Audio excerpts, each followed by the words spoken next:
What is better, to be totally committed to getting the results that you want, or to detach from your results so that you're not unhappy or disappointed when it doesn't go your way, when you don't hit those targets? First, I'm going to name reasons for detaching from your results, and then I'm going to talk about why you do actually need results in some ways. So one reason why you should be detached from wanting to hit those results is because it takes a very, very long time to see those results. For example, if you go to the gym, you're not going to see any progress after just one workout.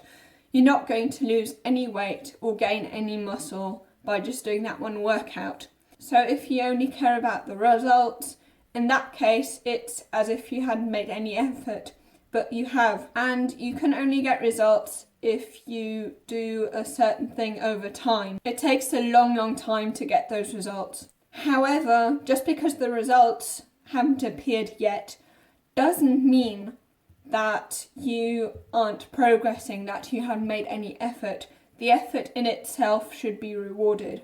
And the reason why you want to reward effort, or that you've taken action, is because of self-efficacy. When you've done what you actually wanted to do, then you become more confident because you know that you're capable of getting yourself to do that certain task. And then because you're more confident, you're more willing to do the certain task again.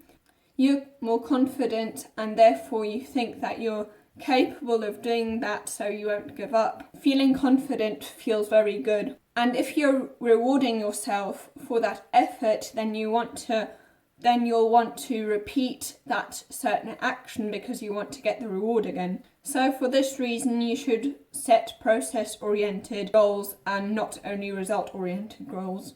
One way you can do this is with habit tracking. So habit tracking basically is every single time that you've managed to do what you wanted to do, you simply tick that day. And this is very helpful because we, as James Clear says, we like to see these chains of consecutive days in which we've taken action. That is very motivating.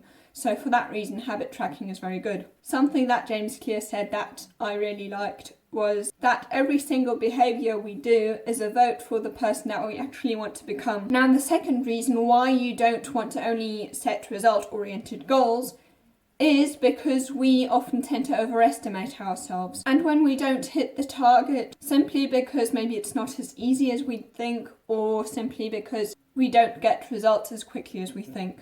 And if you don't hit the target, although you've put the effort in, of course you're going to feel unhappy and disappointed. And if you're constantly comparing yourself to your ideal, to the person you'd like to be, then you're going to end up very unhappy. This is a recipe for disaster, both when it comes to your self-esteem as well as your happiness overall. And the reason why we set goals in the first place shouldn't be simply to hit a certain target. It should be because of the certain person we become through doing that process. It should be because of how much we grow, how much we extend ourselves to reach that certain target. Success is more about the journey than about the destination. The reason why we set goals in the first place is because we think that it will make us happier, because we think that we'll have a better life.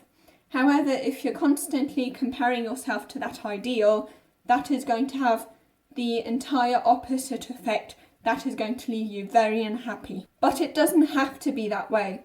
Instead of measuring the gap between where you are now and where you'd like to be, you can simply start measuring the gain. And the gain basically is how much you've progressed from your former self to now. That way you will be happy and also motivated. And now you may be thinking, well, what happens if I do worse than before? Well, in that case, it's okay if you don't feel good about it. In that case, you should feel a little, not bad, but a little uncomfortable about it, because it should be a wake-up call so that you get back on track, because how long you stay off track determines how long it's going to take for you to get back on track. However, you do need results to actually measure what you want to achieve. Otherwise, how do you know if you're actually heading in the right direction? In Alice in Wonderland, there's the scene where Alice asks the cat which way she should go, and the cat asks where she wants to get to, and then Alice in Wonderland doesn't know in that situation.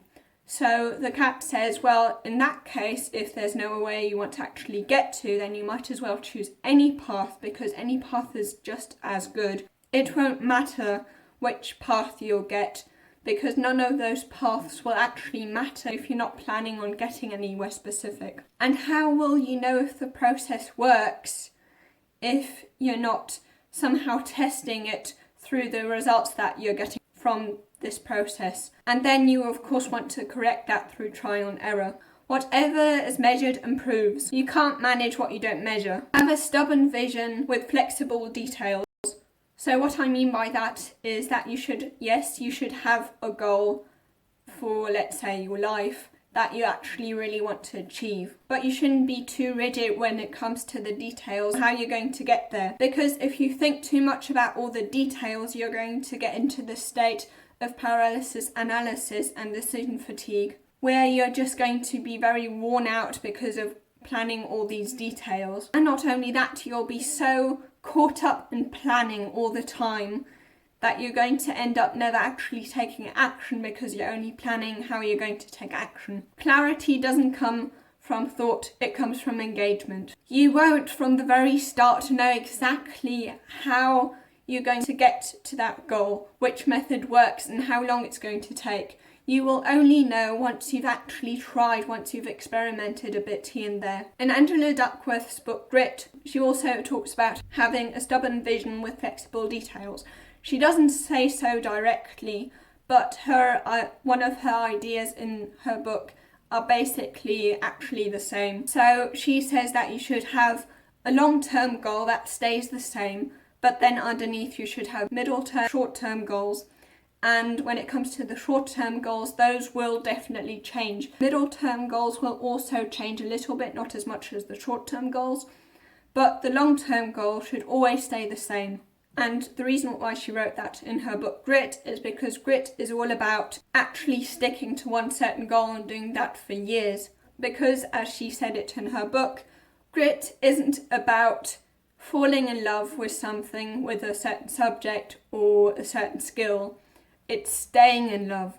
So you need a clear destination, you need to have an outcome in mind, but measure the gain more than the gap. Set process-oriented goals as well as result-oriented goals, but pay more attention to the process-oriented goals. And be flexible on how you're going to get there. So I suppose that if you've got a problem with being too attached to the results you want to get, that you may have this problem that you set very high expectations and then you are disappointed when it doesn't work out. If that is the case, you can watch this video here.